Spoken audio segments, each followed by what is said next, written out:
먼저 인플레이션 관련한 얘기를 해보겠습니다. 어제는 소비자 물가지수가 발표됐는데 이번에는 생산자 물가지수가 발표됐습니다. CNBC 보도 내용이고요. Supply prices rose 11.2% from a year ago in March, the biggest gain on record. 이번에 PPI 지수 역시 역대 최고치를 경신한 것 같은데요. 바로 기사 내용 살펴보시죠. 미국의 3월 생산자 물가지수가 지난해 같은 기간보다 11.2% 이상 올라 역대 최고치를 경신했습니다. 미국 노동부는 현지 시간 13일 3월의 PPI가 계절 조정 기준 전월 대비 1.4% 상승했다고 밝혔는데요. 이 앞서 발표된 소비자 물가지수에 이어서 생산자 물가지수까지 기록적인 상승세를 나타내면서 인플레이션 압력이 커지고 있다는 평가가 나오고 있습니다. 이로써 미국의 연간 생산자 물가 상승률은 지난해 12월부터 4개월 연속으로 10%를 넘어서는 모습인데요. 이 변동성이 높은 식품과 에너지를 제외한 근원 PPI도 전년 대비 7% 그리고 전월 대비 0.9% 오르게 되면서 역시 예상치를 상회하는 수준을 기록했습니다. 그렇다면 이번에 생산자 물가 상승을 이끈 요인은 무엇이 있을까요? 기사 통해서 살펴보시죠. 우크라이나 사태로 인한 원자재 가격 상승이 영향을 미쳤습니다. 또 중국의 코로나 봉쇄 조치까지 더해지면서 공급난이 커졌다는 분석인데요. 치솟는 인플레이션이 연준의 긴축 속도를 높일 수 있다는 전망도 나오고 있습니다. 네, 결국에는 이렇게 치솟는 원자재 가격 그리고 공급난이 다시 한번 맞물리게 되면서 PPI 지수까지 끌어올리는 모습이었는데요. 특히 에너지 가격이 급등했다고 합니다. 디젤 연료의 가격이 전달보다 20% 넘게 올랐고 휘발유의 가격도 5% 넘게 상승했습니다.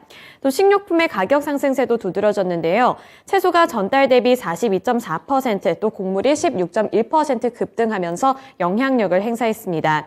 이 PPI는 도매 물가를 나타내기 때문에 소비자 물가지수의 선행 지표 역할을 하고 있는데요.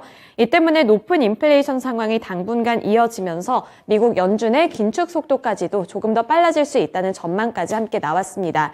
네, 이러한 부분이 시장에 부담으로 작용할지 아니면 그냥 넘어갈지 이러한 부분이 관건이 될 것 같은데요. 두 번째 기사 내용 통해서 조금은 긴장감을 완화시키는 내용 살펴보겠습니다.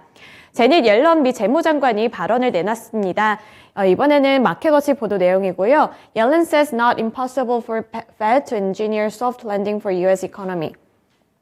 미국의 제닛 옐런 재무장관이 미국의 인플레이션과 관련해서 조금은 우려감을 일축시켰습니다. 바로 기사 내용 통해서 확인해 보시죠.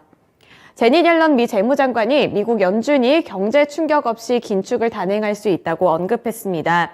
이 경제가 소위 연착륙이 가능해질 것이고 또 인플레이션을 통제할 수 있을 것인가 이 질문에 대해서 옐런 장관은 이는 과거에 이루어진 적이 있다면서 불가능한 조합은 아니라고 말했는데요.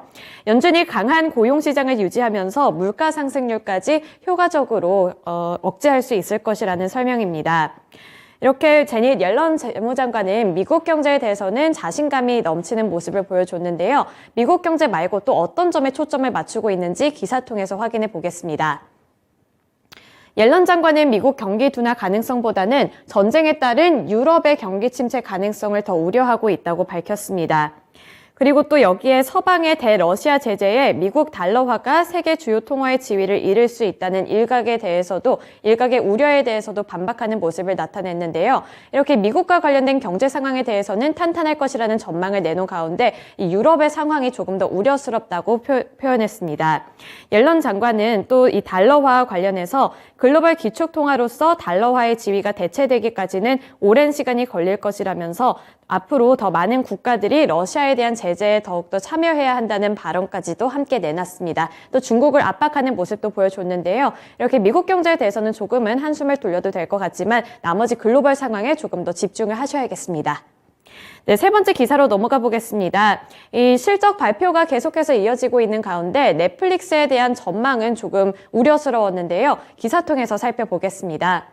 더 가디언 보도 내용입니다. Netflix subscribers in Russia launch class action for loss of service. 이 넷플릭스의 실적도 러시아와 우크라이나의 이런 지정학적 리스크에 좀 반응을 할 수도 있을 것 같은데요. 기사 통해서 전망 살펴보겠습니다. 넷플릭스가 다음 주 1분기 실적을 발표할 예정이지만 러시아의 사업 철수에 따라 구독자가 감소할 것으로 전망됨에 따라 애널리스트들이 우려 섞인 시선을 보내고 있다고 외신들이 보도했습니다.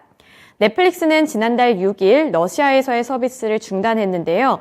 JP모건과 트루이스트 등은 넷플릭스의 러시아 유료 구독자를 100만 명에서 200만 명으로 추정하고 있습니다.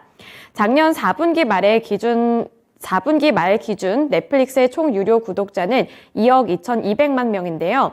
JP모건은 넷플릭스의 1분기 구독자 순증이 150만 명에 그칠 것이라고 전망했습니다. 당초에 270만 명에서 하향 조정한 건데요.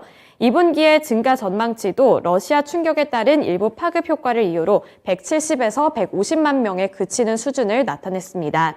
JP모건은 2022년 상반기에 대한 기대가 밝지 않다면서 이는 러시아 유저를 제외하고서도 그렇다고 평가했는데요. 물론 러시아의 영향력이 가장 크겠지만 러시아를 제외하고서도 이 넷플릭스의 올해 상반기 실적이 그렇게 좋지 못할 것이라고 전망을 한 겁니다.